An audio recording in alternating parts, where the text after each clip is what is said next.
churches, and one pastoral training center.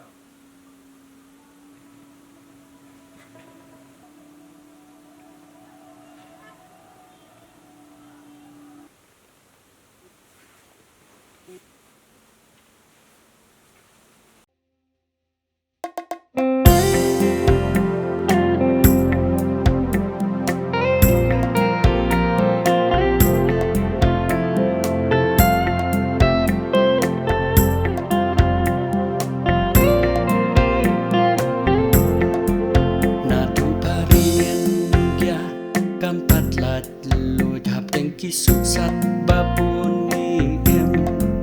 haka jingyat lenti kisyaki proki penduka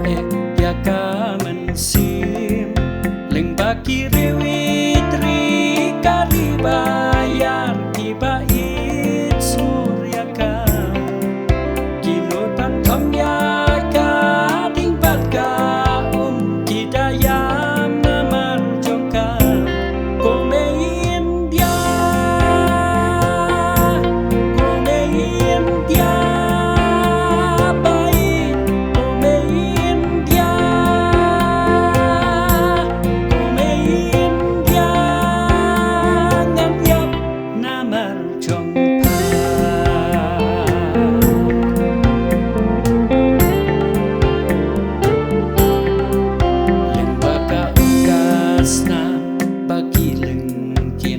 kari jong ni kayo ma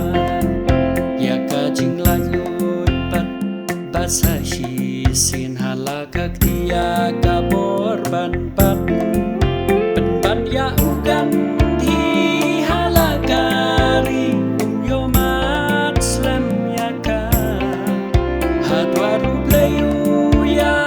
namar kari hang no kalawe jong pa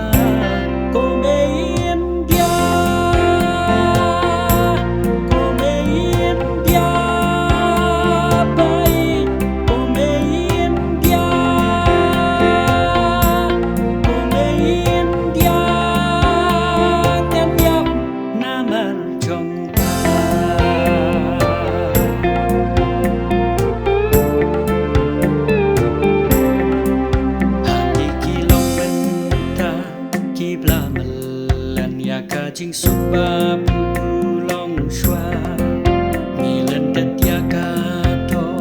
nudu temen ka jing ang nut ba hokan imba namarkan yang ba pher halaki rom ni pen mi snam ya ka kiriwi driba it melung ya ka sachi sin kiam terka